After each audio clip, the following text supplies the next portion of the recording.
I know, it's been a few weeks since I said I was going to do these joints, but I was waiting for the perfect time, and now I have some actual time to do this shit. Answering all your questions that you sent in, and telling YouTube to go fuck himself.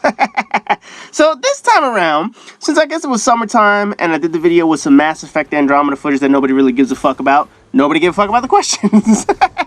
I got some questions, but not nearly as many as some of the prior sessions, which is not a bad thing, because it gives me time to give longer and more thorough answers. So thanks to you who sent in your shit, and if you missed out on asking some stuff, you know, at this point, it's just too late. All the questions have already been taken, and now I get to go through them and answer them one by one. So first up, we're going to go for the one straight from Prestige Gamers, and we're going to start off with a guy with no gamer tag. So he writes off this little novel. There are lots of cases when people try to sue companies or organizations for really stupid reasons. For example, someone in the UK recently tried legal action against the school their child goes to, as they couldn't take their child out of school during term time to take advantage of lower holiday prices. Hearing these stories really makes me wish there was a clause somewhere in the law that voids your right to take legal action if you're being an idiot. So if the High Supreme World President Loco, I like that one right there, had the power to legally define an idiot for these cases, how would you do so? Now, here's the reality with law and the lawsuits. The only people that get rich are the motherfuckers with law degrees. That's it. As long as the people with law degrees can continue to make a living off of stupid people in lawsuits, they will never, ever, ever make a law to prevent them from doing so. Because think about it. Who makes money off of frivolous lawsuits? Both the lawyers get paid. Both the judges get paid, arbitrators get paid. So regardless of how silly or serious a lawsuit is, the people who make the money are the ones who know the law the best. And they're not going to pass legislation just to cut their earnings. Of course they're not going to do that. The more frivolous lawsuits they get, the easier the money they can make. The only way you can even remotely come close to stopping something like this is to have a frivolous lawsuit contingency, which is never going to happen. Anytime someone comes up with a bullshit lawsuit, their case could be motioned as a frivolous lawsuit, where a panel of either jurors or legal experts, whatever the hell, they determine whether this was a get-rich-quick scheme or a bullshit lawsuit. Should the panel rule that it's a bullshit lawsuit, then the person who filed the claim would be responsible to pay all legal fees and penalties. And also, we would make the lawyers responsible. The ones that actually brought that client, the ones that actually made the lawsuit, the ones that actually started this process, if they pushed to have this case pushed to a courtroom. Basically, trying to stop the ambulance chasing, settlement searching, lawyers and this motherfucker trying to make more money. You know the guys that I'm talking about, right? So, I know this is never going to happen. I know there is no way to ever fully enforce this motherfucker, but if I was Supreme Leader World J Loco 11, it'll be the only way to actually logically stop this shit. Next question. This shows you just how old this shit really is. Jim Bob Lee says, first off, congrats on maxing out your Andromeda Manifest. For anyone who's played the game knows they expanded that shit. They practically fucking tripled it. So now it's damn near impossible to actually max that motherfucker out. Anyways, on to his question. In your opinion, what are the 3 best games that you have personally never played? Now, this is really difficult because obviously I haven't played every single game out there. I don't have every single platform. I don't have every single console. I've mainly stuck with Sony consoles, and even then, there are plenty of games on my Sony consoles that I have not played, that I just didn't have the time, or I chose, yeah, you know what, let me just skip that motherfucker. So, if you were to go with the 3 absolute best games I have never played, I would like to space this shit out just a little bit so that people understand that I'm trying to be fair to almost all the platforms and console out there. If I had to pick the best, I guess, say, Nintendo game that I ever played, it would have to be, what was it, Mario Galaxy, Super Mario Galaxy that came out a few years ago. The one that really got all the rave reviews. I mean, you could pretty much put any Mario game at the top of that list for Nintendo, but because I didn't have certain Nintendo consoles, that one would certainly have to be all the way up there. If you were to go with a PC platform, obviously I haven't played PC, but I would go with Half-Life. Half-Life has obviously been one of those games that people have been waiting for the fucking trilogy to finish. Half-Life 3, they've had Half-Life 1 and 2, but essentially, I never played it. I know about it, but I never got the opportunity to play it, so I will put that on my list as number 2. And then for number 3, that will be a difficult one. I'd like to go with something that's a little multi-platform, you know, some Xbox, some Sony, and I'm really torn between either Red Dead Redemption or The Witcher 3. I think Red Dead Redemption would be the top one of that choice, because The Witcher 3 obviously just came out. I can still go play that motherfucker. I can still go buy that shit. But chances are, I'm never going to go back and play actual Red Dead Redemption, the first one. So, if I had to pick my three, Super Mario Galaxy, or whatever the fuck that top one was on Nintendo a few years ago, Half-Life series, either one or two, whichever was the better one, and then obviously Red Dead Redemption. Next question, look at this asshole, LivingSky. All those times I let you jump in my backpack in Destiny really did a number on my back. So my question is, have you lost some weight since we last played together? This stupid motherfucker, man. You know, and here's the funny thing. The way him and Smelly played when we actually played Trials of Osiris in Destiny, I had no choice but to sit back because of the way they would always start the match. Ultimately, they determined whether or not we would win or lose the match. If these two killed enough enemies quickly at the beginning of the match, we would most likely win. If they got stomped, basically we would lose because they would leave me in a 3-on-1 position. So it's high risk, high reward with these motherfuckers. What he fails to realize is I always pull my weight. It's just that these two were so busy trying to beat each other, trying to get more kills than each other. I'm like, you know what? Fuck it. You two guys, go do your thing. I'll just sit back and just watch you guys fucking fail.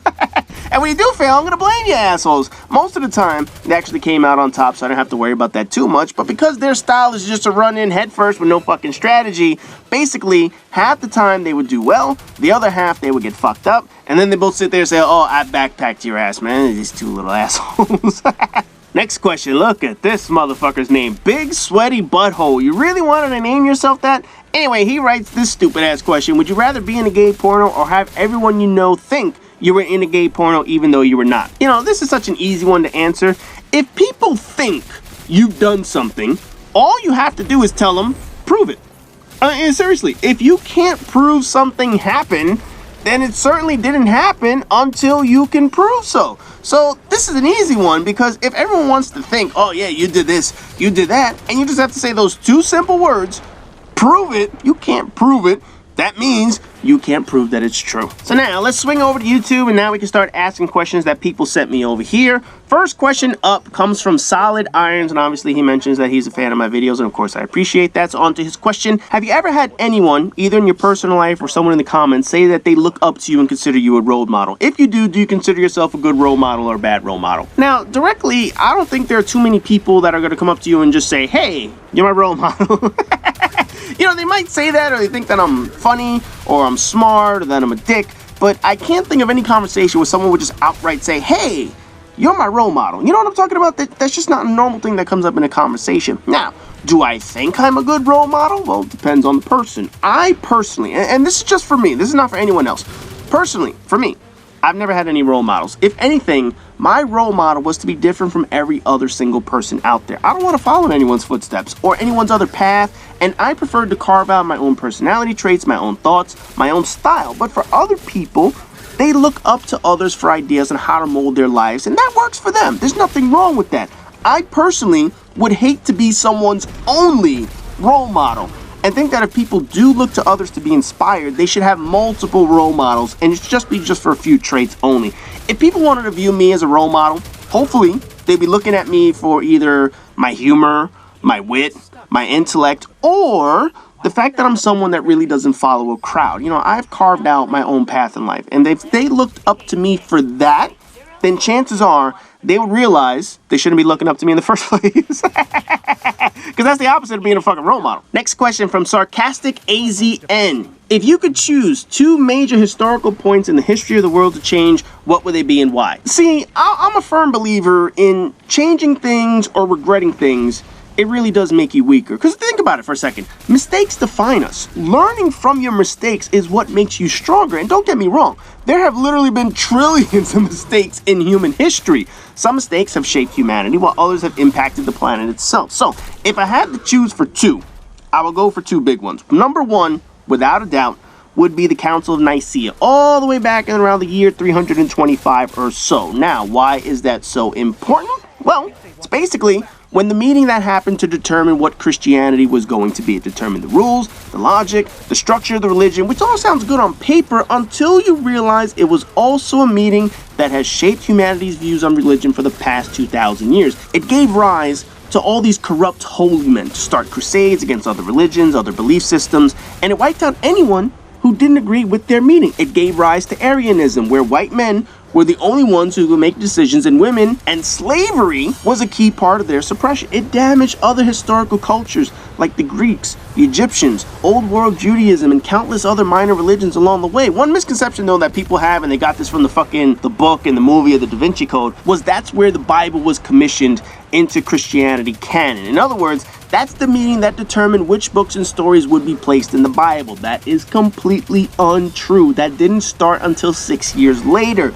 However, the first council determined the people who would go on to determine the shape of how the Bible would be. So while it didn't sort out the Bible itself, it certainly did put in motion the group of corrupt holy men who ended up determining the Bible. By altering that meeting, you're essentially altering the shape of one of the starts of religion. All the other major religions have obviously taken their form of shape over the past thousands of years, but Christianity, being the largest one, being the one that caused more wars than any other religion, as much as people want to argue that point, it is fucking true. It all started with the Council of Nicaea. Without that Council of Nicaea going the way it does, who knows what would have happened in human history. But if you do want to change something, that would be the perfect start. The second point in history that I would change is something that is completely impossible to change because there was no way to stop this. But if I had to pick something that has affected the planet more than anything, it would have been the natural formation of China and India. Look, if you look at the world populations right now, China and India have 1/3 of the world's population. Think about that for a second. Two countries alone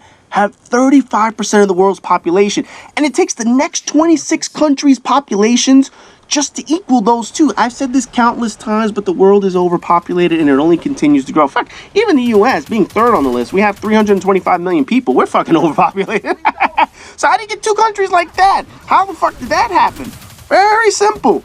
When the world started shifting, when the continents started moving, China and India benefited greatly from the major shifts that we had millions and millions of years ago. They've enjoyed prosperous, fertile lands. Unlike, say, Australia, which is very dry, Russia, which is completely fucking cold, Africa, where the soil is commonly referred to infertile for plant life, China and India enjoyed fertile lands with flourishing rivers. And when you have fertile lands, you need people to cultivate that. They benefited from a lucky cycle of perfect land to sustain people in large numbers. And with that, their populations grew throughout history faster than any other country. By modern times, when industrialization started, both countries weren't that populated, but in the late 1800s to the start of the 1900s, their populations exploded like many other countries. But the thing is, they started with a large population to begin with, compared to other countries that didn't have the natural landscape that they have, didn't have the natural size they have.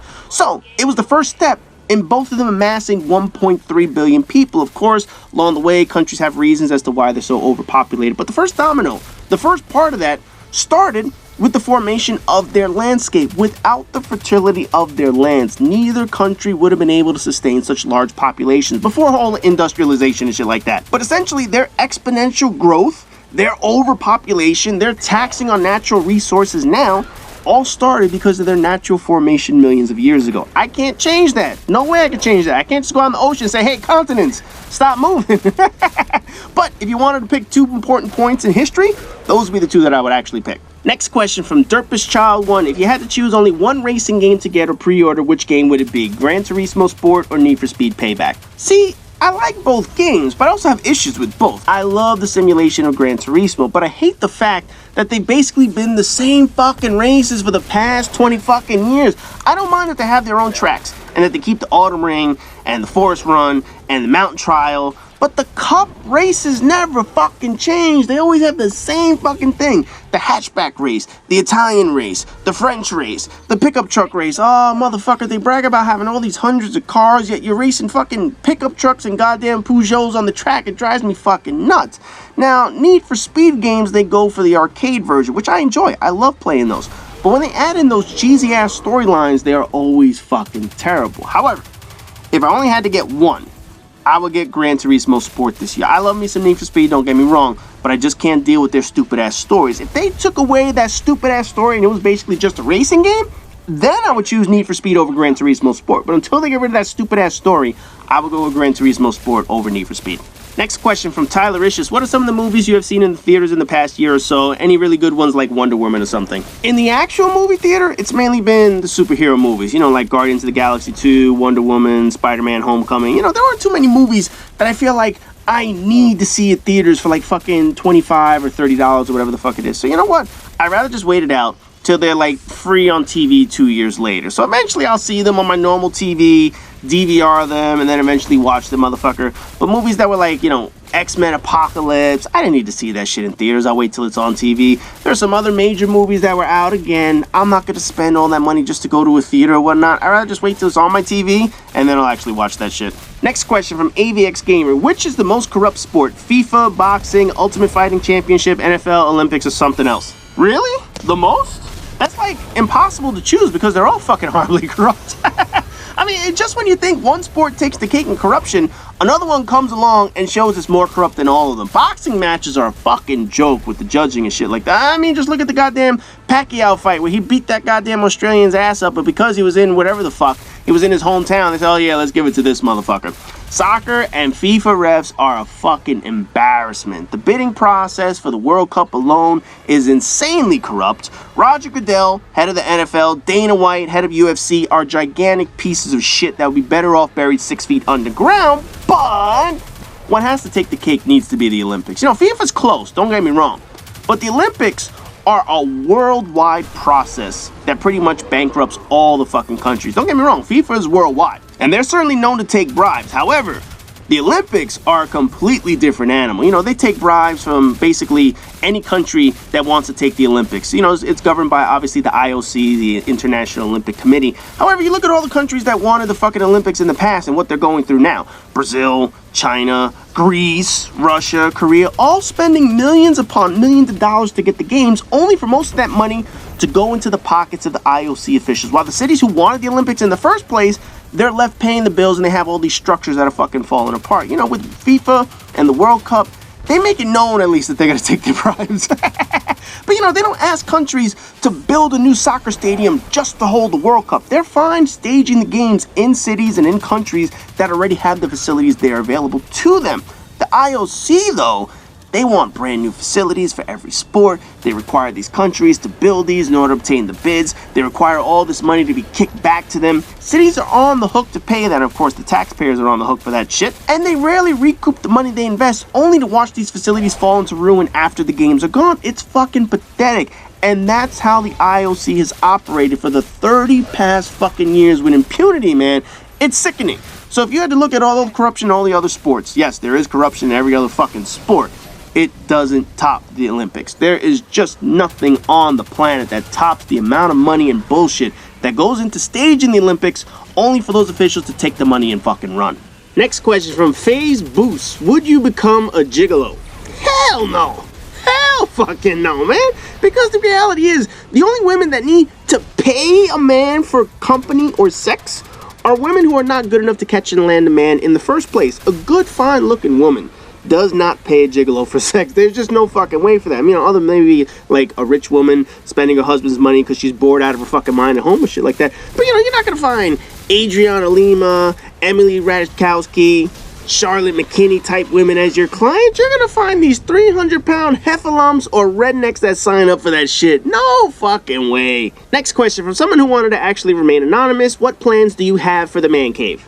Well, I do have plans, but, you know, it's not going to be until down the road for probably a couple of years now at this point. You know, aside from the utility room and the half bath that is already going to be there and shit like that, it's mainly going to be one large room, no walls or anything. It's going to be one large open space. Going to have the big TV, of course, comfy couches, most likely a small gym once you get down there, a couple of workout equipments and shit like that. You know, it's not going to be one of these super duper man caves that you see on TV or some shit, or Instagram where you rock it out with all these sports themes or something like that, or video game themes. You know, it's basically going to be a decent space for me to just play video games and work out. It's not going to be anything spectacular. It's going to be relatively plain and boring, but it's going to have high quality shit once I actually start that motherfucker. That's going to do it for video number 1 now. We're going to try and keep these at around 20 minutes or so. I don't want to go too long past that. Obviously, if you haven't seen your question yet, chances are it's going to be coming in the future videos. So you guys want to stay tuned. I have all the rest of the questions coming up this week. So as always, rate, comment, subscribe, and all that good shit. And I'll see you guys in the next video.